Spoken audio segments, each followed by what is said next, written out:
On paper, enslaved black Americans were kept alive on just enough cornmeal mush and salted pork scraps to survive.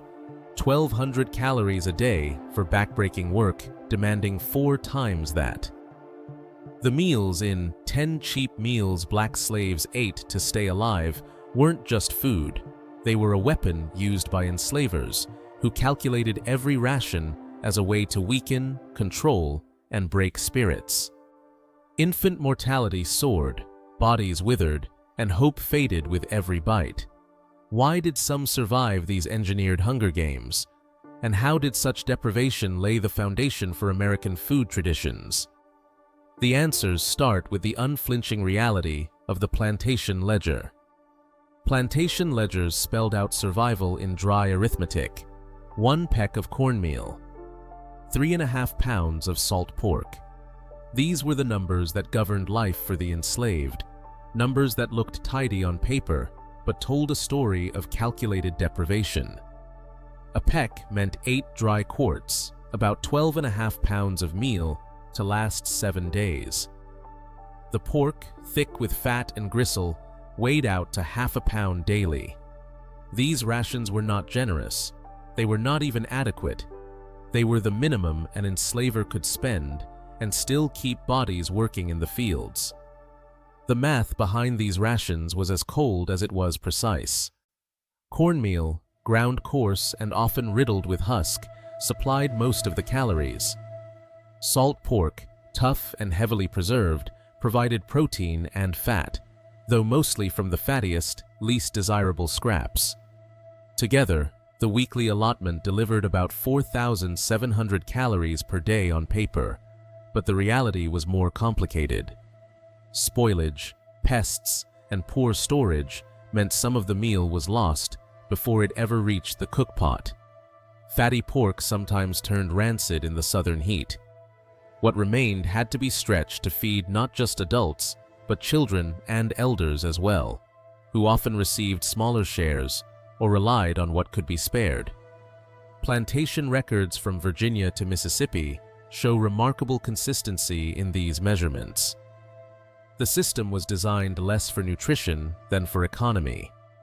Enslavers saw each ration as a line item, a cost to be driven down. They tracked every pound, every peck, and cross-checked shipments against bills of lading.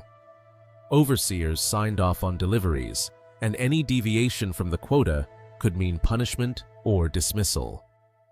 The goal was to keep expenses low and labor output high. If an enslaved person faltered in the fields, the ledger was clear: they had received their due. But the numbers did not account for the grinding hunger that followed.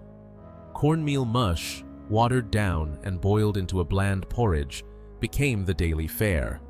Some shaped the meal into hoe cakes or ash cakes, baking them in the embers when time allowed. The pork, when it came, was often boiled to soften the sinew, then divided among many. Every meal was a calculation. How far could a handful of meal be stretched? How long could a scrap of pork flavor the pot? The arithmetic of rations was a tool of control. Chronic hunger kept bodies weak and minds focused on survival. The gap between what was provided and what was needed forced the enslaved to find other ways to fill their bellies.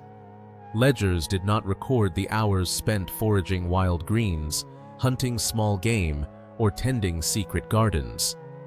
They did not show the costs of stunted growth, illness, or the pain of watching a child cry from hunger. On paper, the system was efficient. In reality, it was a daily struggle to turn numbers into enough food to stay alive. Children born into slavery entered a world already marked by deprivation. Medical historians estimate the average birth weight for enslaved infants at just 5.1 pounds, less than most modern premature babies. This number, drawn from thousands of antebellum shipping manifests and analyzed by economic historian Richard Steckel, stands among the lowest ever recorded for any large population. The cause was no mystery. Pregnant women worked in the fields nearly until delivery, subsisting on the same meager rations as everyone else. There was no extra food for mothers-to-be, no rest from labor, no special care. The result was a cycle of malnutrition that began before birth and shaped entire lives. Physical evidence from slave cemeteries and burial grounds confirms the toll. Bioarchaeologists studying remains from sites like the New York African Burial Ground and Catoctin Furnace have documented widespread signs of nutritional stress. Cribra orbitalia, spongy lesions in the eye sockets, appear in the skulls of children and adults alike, a marker of chronic anemia. Many skeletons show stunted growth, bowed limbs, and porous bones, all hallmarks of rickets and other deficiency diseases.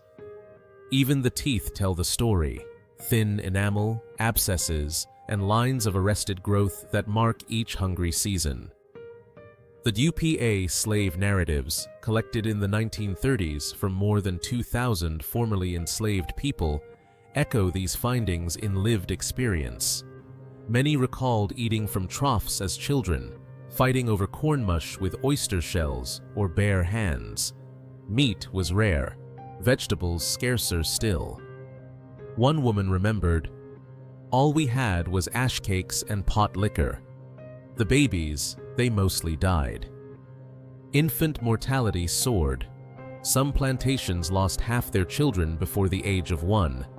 Surviving children grew slowly, their bodies small for their age, their bones marked by years of hunger.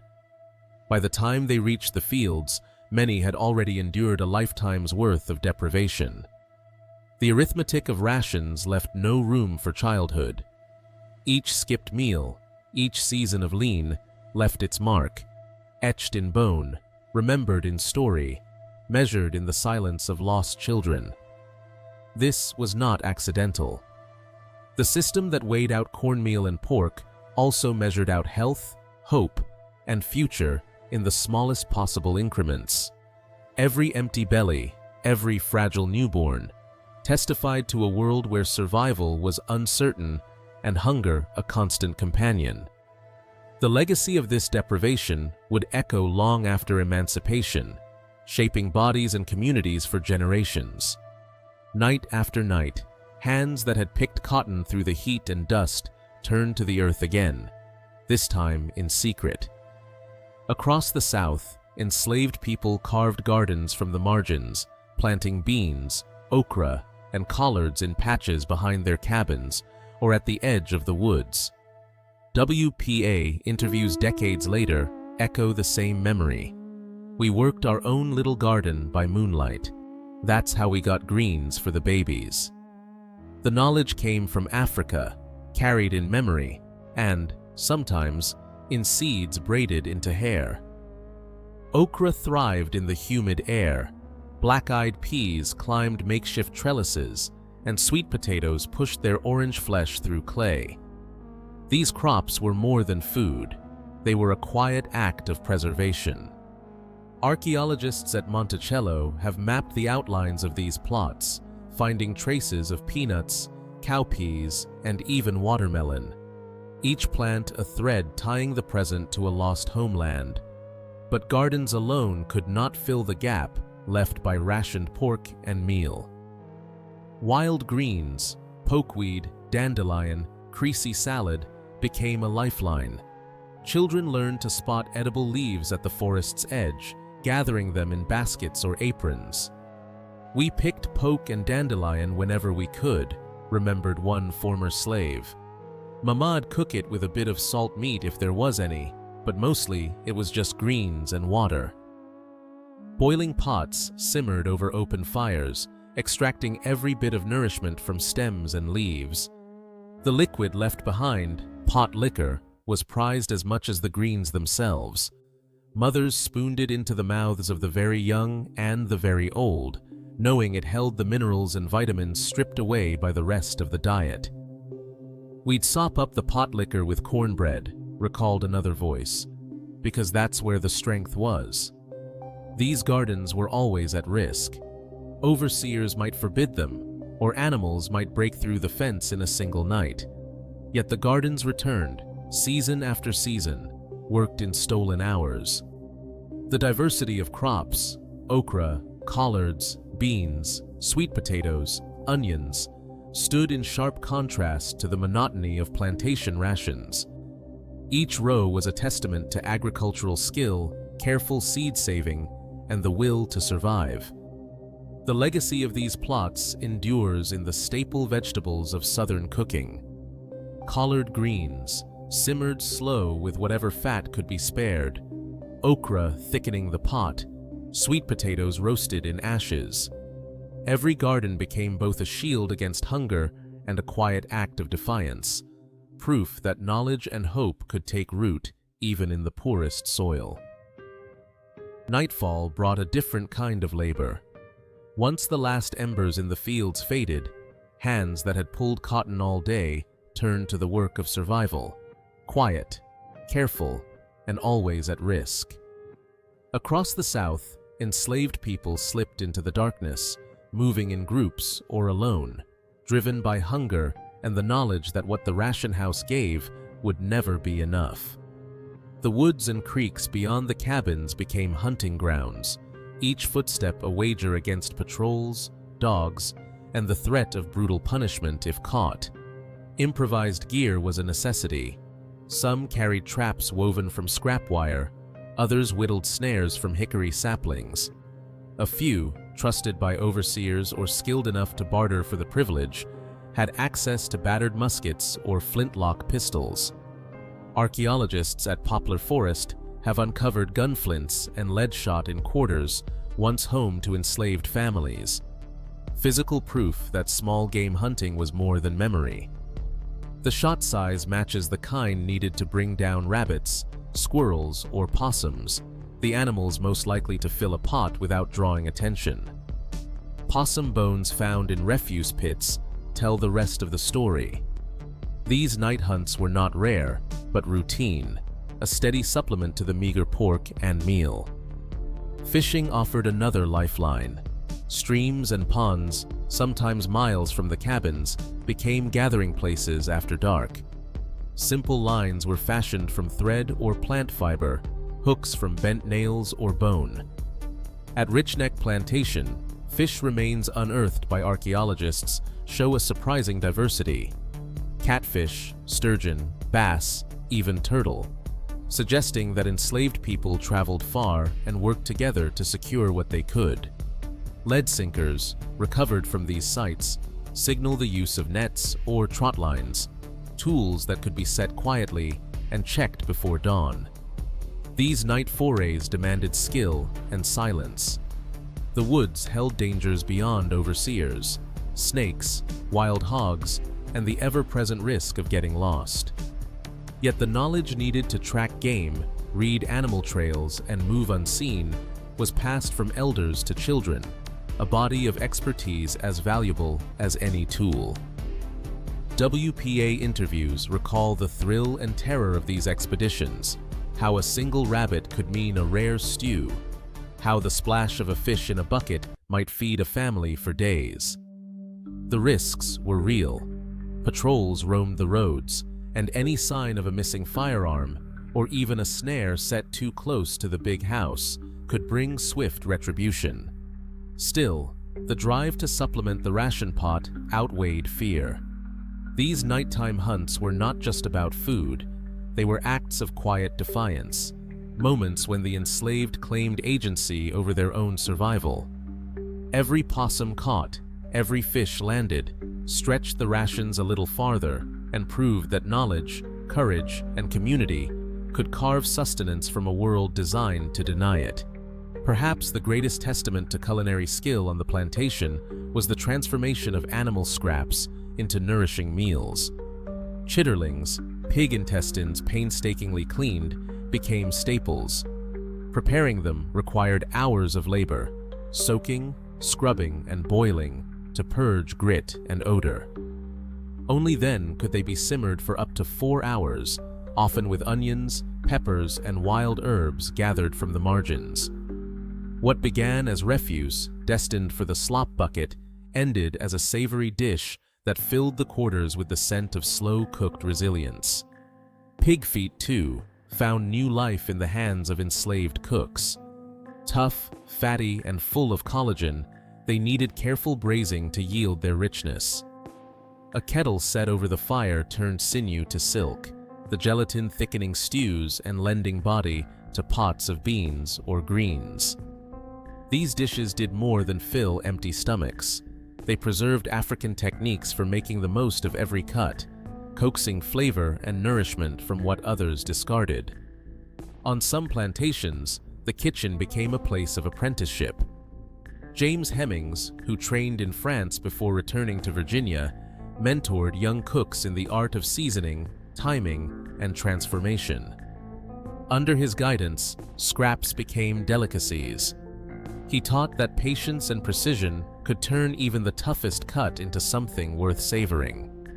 Each meal was a lesson: how to render fat for frying, how to season with wild garlic or pepperweed, how to judge doneness by sound and scent alone.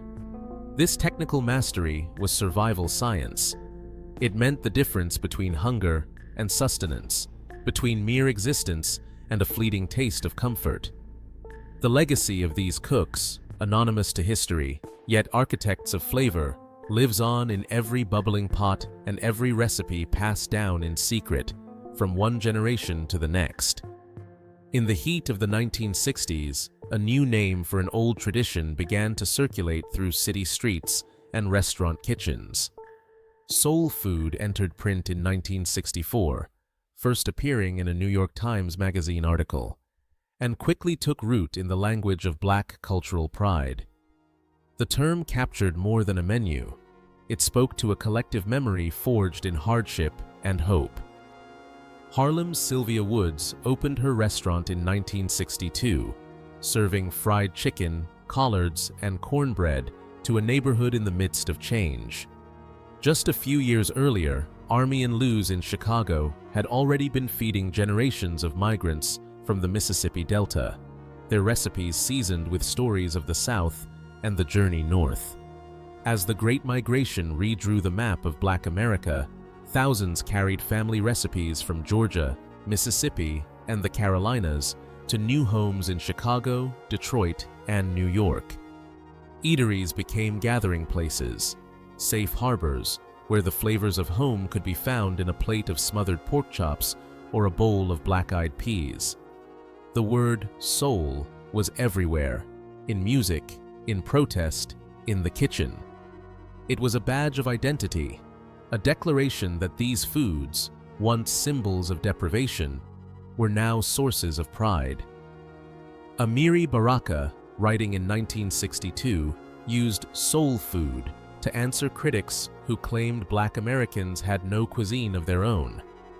The phrase spread, first in Black newspapers and then in mainstream media, echoing through church suppers, block parties, and late-night diners.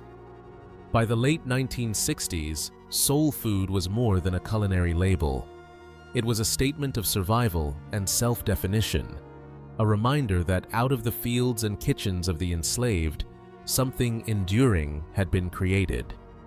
The food that once meant getting by became a language of belonging, a way to name and celebrate a shared past, and to claim a place in the American story. Plantation records show that enslaved people were often given just a peck of cornmeal and 3.5 pounds of salt pork each week, barely 1,200 calories per day, far below what their bodies needed for survival. This deliberate underfeeding was a calculated tool of control, leaving many with lifelong health problems and staggering infant mortality rates. Yet the evidence: archaeological traces of secret gardens, WPA testimonies of night hunting, and oral histories of pot liquor and hoe cakes shows how enslaved people fought hunger with ingenuity and resilience. Still, much remains unknown. Plantation ledgers rarely recorded the hidden labor of food gathering, and many stories of survival were never written down. Today, foods once born of necessity, chitterlings, collard greens, and hominy, are celebrated as soul food, a living testament to endurance. The legacy of these meals reveals not just a history of deprivation, but a culture forged in resistance and creativity that shapes American cuisine to